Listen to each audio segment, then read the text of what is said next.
Dakle, stojimo pred riječju Božjom i stojimo pred Gospodinom, pred Duhom njegovim, pred onim koji dolazi doista da nam progovori.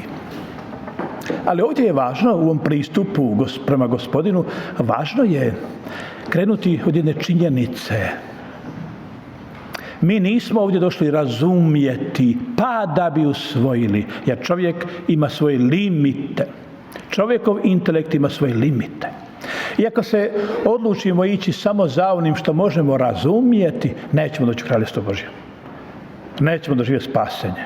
Nećemo shvatiti opraštanje. Nećemo povjerovati u ljubav, jer se to ne može razumjeti. Čovjekova inteligencija ima svoje limite. I ne može shvatiti nadnaravno. Postoji jako puno vrlo učenih, vrlo inteligentnih, koji su inteligentniji, puno inteligentniji od bilo kojeg od nas ovdje, pa možda svih nas zajedno, a ludo žive život. Izabrali su luda stajališta u životu. Jesu se oslonili na svoje intelektualne dosege. Čovjek zato u stvari mora, gledajući u smisao života i tragajući za time kako i kamo usmjeriti svoj život, mora najprije priznati to sam sebi. Ja ne mogu shvatiti tajne. Meni treba u stvari milost da netko tko bolje razumije, da me provede kroz život. Zapravo meni treba netko da me vodi kroz život.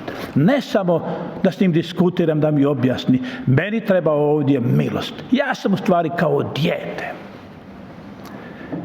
Ne dokučujem kao dijete. Ne razumijem kao dijete. Čak i da sam najinteligentniji na svijetu, to bi morao biti moj temeljni stav i to je realnost u kojoj ja jesam. Ja nisam Bog. Ja sam prevarljiv. Mene su 1.000.000 puta prevarili i svakog na ovom svijetu. Zato mi jedino preostaje to. Da nađem nekog tko će me voditi. Ja sam 1.000.000 puta pogriješio i u vrijednostima, i u ljudima, i u stvarima. Bezbroj puta. Jedino rješenje i za mene i za svakog na svijetu jest to da to priznam i tražim. Tko će mi reći što je istina i voditi me. Možda ću usput nešto i razumjeti. To je dobro, ali sigurno ne sve. Dakle, najprije moram vjerovati. A tko je to? To je Gospodin Isus Krist, koji je zato i došao, jer čovjek ne može otkriti, dakle, misterije i tajne, pa ni svoje duše čak. I on to želi. I on nam doista i tumači, taj Duh Božji nam tumači, ali ne samo kroz razum, nego kroz srce. Tako da ja prepoznajem i moje srce prepoznaje, to bi mogla biti istina. Povjerujem. Vjera je također dar, povjerujem. I onda idem za tom vjerom. Dakle, i nekako danas stojeći pred onim što nam Gospodin danas navješta, to mora biti naš stav. Da čujem što mi to Isus poručuje. Možda i ne razumijem, ali da vjerujem. Blago onima koji vjerovaše, ne vidješe razumom, ne samo očima. Evo tako nekako tako razbijajući tu našu oholost, našu uznositost. A malo prije smo priznali jedan drugi naš jad. Ovo je drugi jad. Nisam Bog, ja sam ograničeno biće, tek nešto mogu razumjeti. A malo prije smo vidjeli još više da nisam Bog jer sam grešan. Jer sam uvrijedio i sebe i druge i Boga svemogućega. Ja sam u stvari jadnik. To je istina o meni. Svaki čovjek je u stvari jadnik. Jer sam ranjen grijehom. Ne razumijem to kako. Niti ne razumiješ, nitko ne razumije. Ali znam, ranjeni smo grijehom po Adamu. Kako to? I nekako i taj grijeh je svugdje ovdje oko nas i vara nas i laže nas. Obmanjuje nas. I dakle, iz te činjenice, iz tog priznanja, ja mogu uvidjeti koliko trebam Gospodina, koliko trebam tajne njegove, koliko trebam mudrost njegovu. Događaju mi se bezbrojne muke u životu, bezbrojne tuge, bezbrojne frustracije. Zašto, Gospodine? Događaju mi se bezbrojne nedaće. Zašto, Gospodine? Tako često padam u praznine, bezvoljnosti. Zašto, Gospodine? Evo, Gospodin nam želi to tumačiti, sigurno i danas i ovih dana ovdje. S druge strane, ne znam kako živjeti radost, kako naći radost, gdje se radost nalazi, kako se živi radost. Ne znam, Gospodine. Kako se žive tvoje milosti, tvoje zapovjedi, kako se tebe može slijediti, kako, ne znam, Gospodine. I tu ćemo doći do trećeg jednog vapaja. Treba mi, dakle, ne samo ovi uvide, nego mi treba mi doista jedan vapaj da mi dadne Gospodin svoju snagu, ne samo svoju mudrost da razumijem, nego i svoju snagu i svoju krepost, svoje milosti. Tako da mi ulije u moje srce ljubav jer je nemam, da ulije u moje srce praštanje jer ga možda nemam, da ulije u moje srce radost jer je nemam, da ulije u moje srce to da razumijem evanđelje, da mi dadne taj dar jer ne mogu. Da mi dadne to da imam suosjećanja za druge, jer često nemam. Uistinu sam jadnik koji vapi, ali Gospodin ćemo da čuti. Jadnik vapi, Gospodin ga čuje. I nekako, evo, to je naša stvarnost i zapravo kad se tako navijesti, uistinu je to prekrasno. Onda je to svjetlo koje zasija u momu životu. Ako ostanemo u uznositosti, to će me promašiti. Ako ostane u tome da ja nastojim sve shvatiti i ne priznajem da mi treba pomoć i u vodstvu, ali ne samo u vodstvu, nego u tome u milosti, da mi dane Gospodin svoje kreposti. Ako ne vapim zatim, promašit će me to ovdje. I nekako mi se čini ovih dana da Gospodin osobito baš na početku nam kroz današnje čitanje smjera na jednu od vrlo važnih, pod nekom vidikom mogli bi reći i ključnih stvari, a to je opraštanje. I to je nešto gdje nas zlo vrlo brutalno i nemilosrdno zarobljuje, sputava, drži i ne pušta. I znam, to sam se osobno jako puno mučio u nepraštanju. Kad sam bio dijete, stalno sam sanjao o tome kako ću napraviti neku zadovoljštinu, kako ću se osvetiti nekima koji su mi činili zlo. Sjećam se jednog jako dobro svog učitelja, koji je bio jedan brutalan lik, alkoholičar koji nas je često tukao. Živio sam zato da mu se osvetim. Ali nije bio samo on, tu je bio i moj brat, neki susjedi, neki političari. Živio sam zato da mu se osvetim. I zapravo, kad sam razmišljao o tome postoji li Bog, nadao sam se da postoji i živio zato da ću gledati na vratima raja kako Bog kažnjava one koji su meni napakostili. I puno sam se mučio s time dok me nije zahvatila Božja milost. I nisam dočekao sve te sankcije koje će doći i moga učitelja, i moga brata, i susjeda, i političara, ovog, onog, nemam pojma ko. Nego sam doživio nešto drugo. Jednu čudesnu milost koja je nekako rastopila sve te moje zavjete kojima sam se sebi kleo, a bezbroj puta sam se sebi zakleo. Ovo ne smijem zaboraviti, ovo ne smijem oprostiti. I što sam se više kleo da ne smijem oprostiti i ne smijem zaboraviti, to sam bio turobniji. To sam bio mrklji, to sam bio tužniji, to sam bio arogantniji, to sam hodao borenije glave, to sam bio smrknutijeg lica, to sam manje imao razumijevanja. I u stvari, tek sam kasnije vidio koliko me je vrag kroz to zarobljavao. On me je u stvari huškao da ne oprostim. I tako sam u stvari uzimao svoju parnicu, svoju ruke, a tko sam ja? I mogao sam možda otići, tko zna kamo. Mogao sam otići u sve brutalnosti, sve surovosti koje ovaj svijet poznaje. Uistinu, ne mogu ni govoriti, bolje da ne govorim što mi se sve motalo po glavi. zapravo sam tako samo gubio radost, gubio život. Ali Gospodin zato ima drugi put za nas i za mene.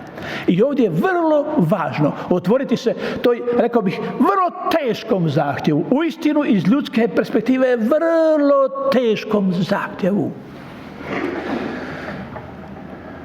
Ali Gospodin to govori jer nas ljubi, jer nam želi donijeti svjetlo, jer ne želi da se moja duša zarobi u parnicama, svađama, povrijeđenostima.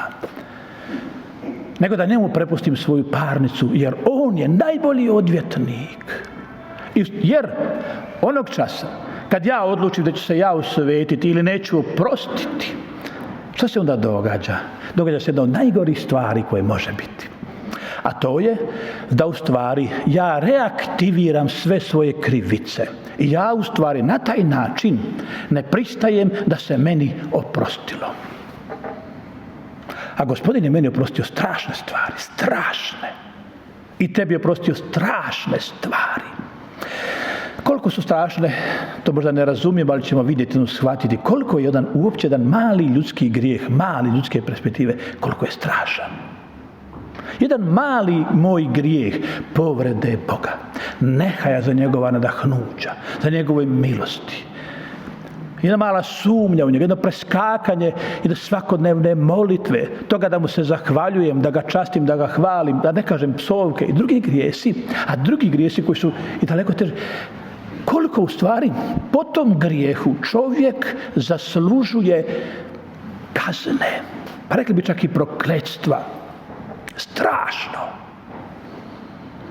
I onog časa kad ja hoću, kada ne želim oprostiti drugom i kada hoću i radim na tome da drugi bude kažnjen i sankcioniran i ja mu u srcu nisam spreman oprostiti, ja u stvari križam i brišem sve to što Gospodin meni hoće oprostiti. Zamislite, to je recimo slično kada netko u teškom financijskom stanju, sad mu netko nudi bankrot. Dakle, ti si dužan 10 milijuna eura, a imaš 1000 eura. A imaš potraživanja 1000 eura, a dužan si 10 milijuna eura. A tebi je netko dužan 1000 eura. I sad dođe neko treći i kaže, ok, idemo to sve stornirati. Onih 10 milijuna se briše, a briše se ovih 1000.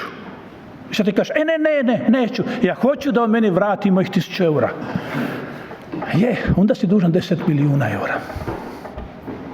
I malo sam rekao, to što su tebe neki povrijedili, dragi brate i sestre, ovdje sad se traži jedan herojski iskorak i nije to lako, ali ovdje mora biti mudri i realni. Nema tu laganja i tetošenja. Dragi moj vjerniče, ja ne znam što ste u životu napravili.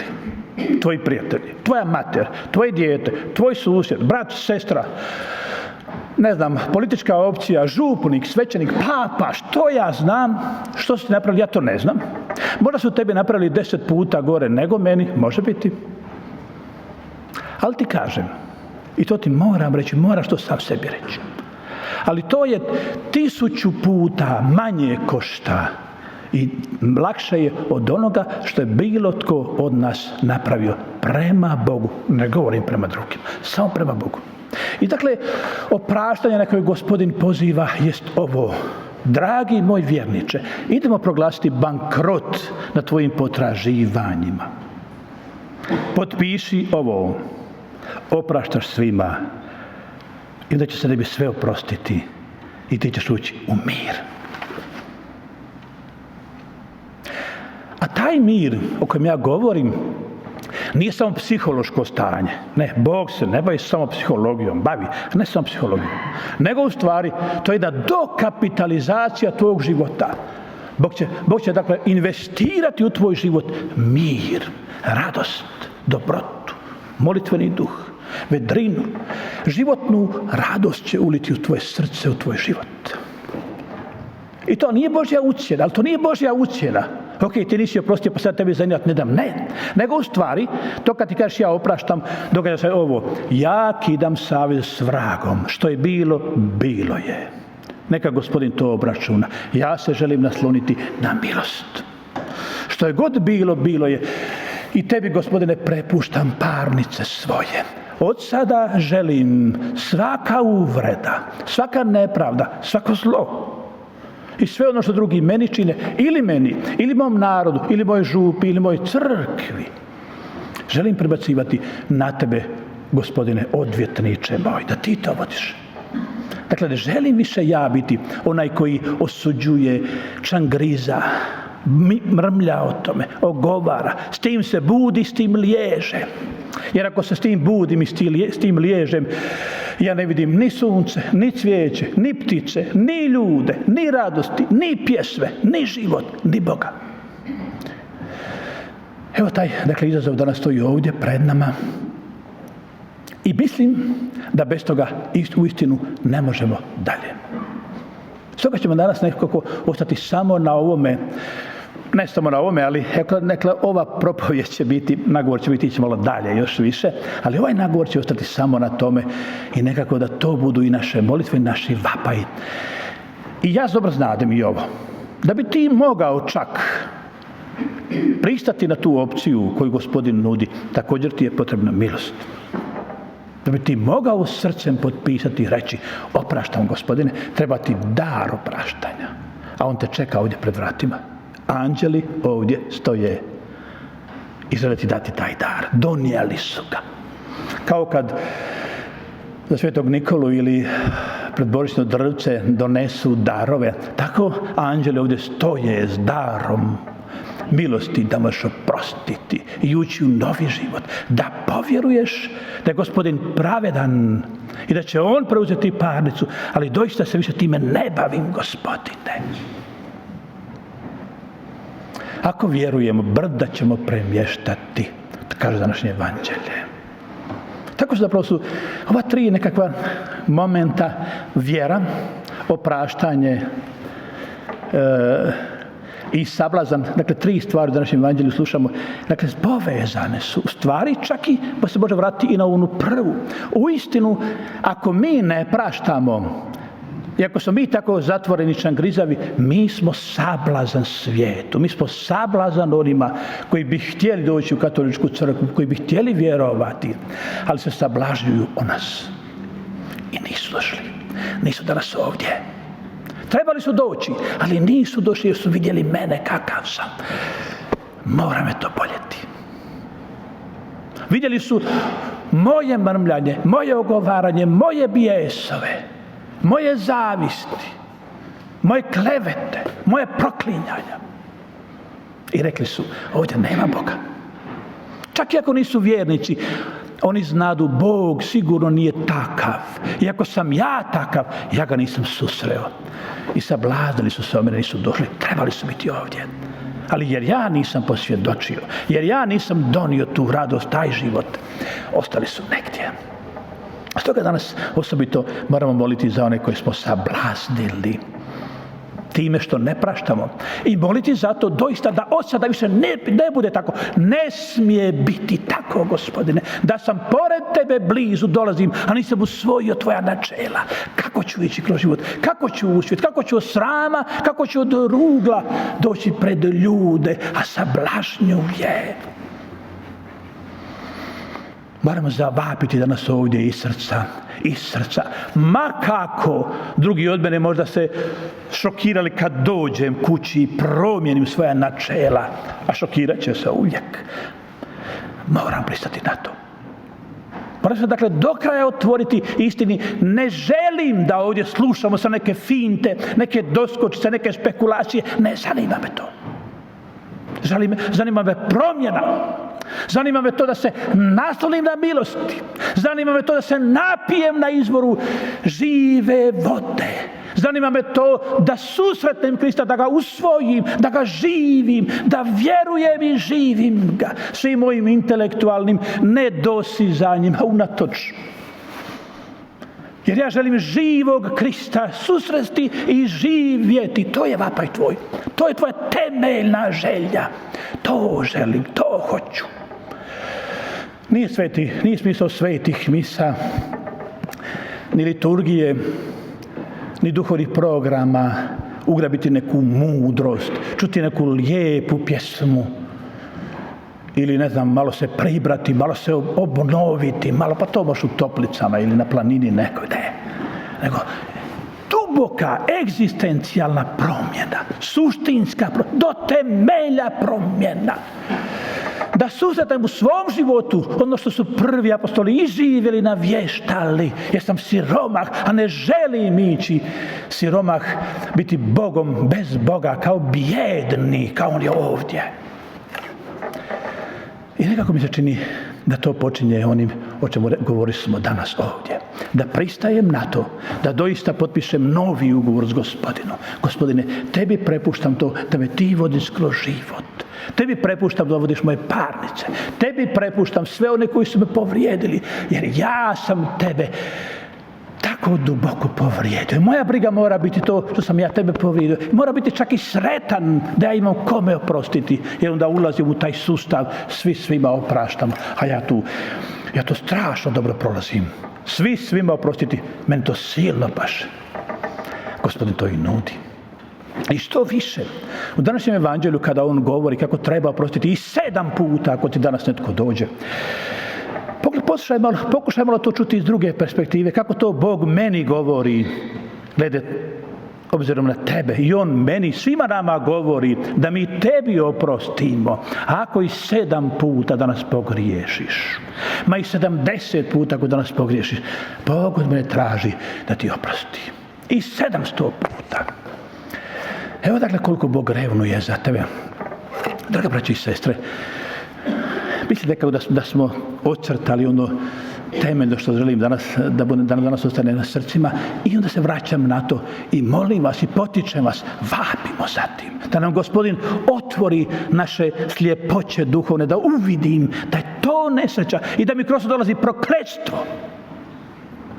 To što je netko mene povrijedio, u stvari kroz moje nepraštanje, mene je na nepraštanje, na proklinjanje zli je ušao, kao moj odvjetnik, ušao u moj život i govori, vidi što on tebi radi, gle, a ti tako dobar.